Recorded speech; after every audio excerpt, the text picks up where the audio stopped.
พี่น้องเมื่อนี้มาเบาเรื่องตลกวิกกี้ศรีนานวลตลกผู้มากด้วยความสามารถตลกผู้ขยันขันแข็งตลกผู้ชื่อเสียงโด่งดังตลกเงินล้านแห่งหมอลำซัดเราบันเทิงศิลป์ขยันขันแข็งหลาย จนว่ามีคนมาว่าให้เราพี่น้องเขาไม่รู้ว่าเป็นคำยองหรือว่าเป็นคำด่าเป็นคำชมหรือเป็นคำติพี่น้องเรามาโพสต์ไปจังสิล่ะถ้าจะยืนอยู่บนถนนสายนี้จงอย่าหยุดพัฒนาคนผันมาเมนว่าซ่านั่งบ่ได้ดอกนั่งขีตักมักได้ขนาดอยู่หลังเวทีกับปิ้งลูกชิ้นขายให้หมูจะเป็นคือหัวหน้าบูดคักกันยังมาว่าสันว่าแล้วก็เลยแคปหน้าจอแล้วก็มาถามพี่ถามน้องอ่านซอยข่อยแน่เพิ่นย่องบ่นี่พลังบวกเชิงใดเนาะนี่ค่ะว่าสันว่า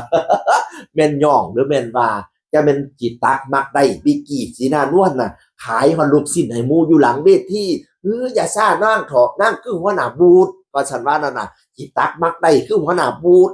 คำว่าขี้ตักมักได้น่ะสิแปลให้ดีก็ดีแปลให้บ่ดีก็บ่ดีเด็กพี่น้อง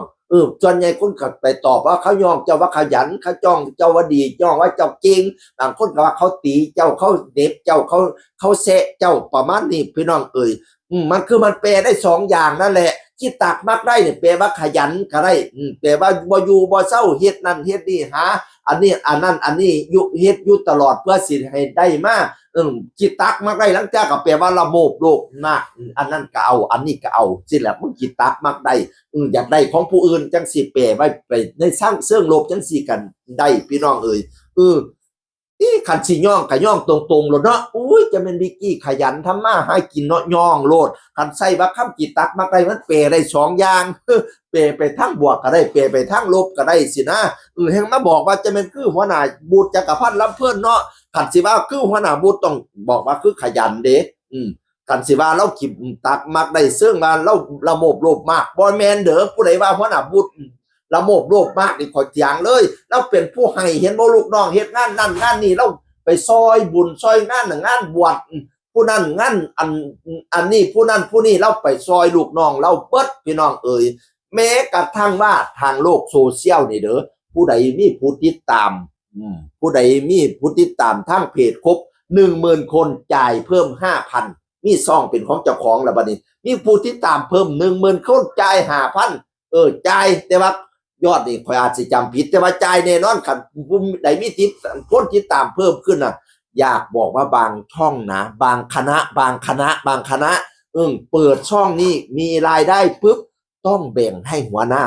เปอร์เซ็นต์60 40 70 30ก็ว่าไปเด้แถมออกจากคณะไปยืดช่องขึ้นบางคณะเป็นจังซี่แต่หัวหน้ามุดจักรพันธ์อำเภอส่งเสริมให้ลูกน้องทำเพจทำโซเชียลใครมีผู้ติดตามเพิ่มขึ้น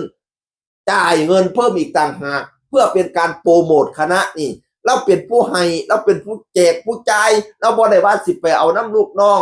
ขันสิว่าจิตตักมากได้แบบละโมบโลภมากบอแมนเด้อว่าน่ะบูตรจักรพันธ์บอแมนเด้อเป็นผู้ขยันขันแข็งคืออยู่เนี่ยบิกกี้นี้ศรีนานวลกับย่องเราตรงๆเลยว่าเราเป็นผู้ขยันขันแข็งอย่าใส่คำว่าจิตตักมักได้เพราะมันเปลี่ยนได้สองอย่างแม่เขาบอกว่าเขา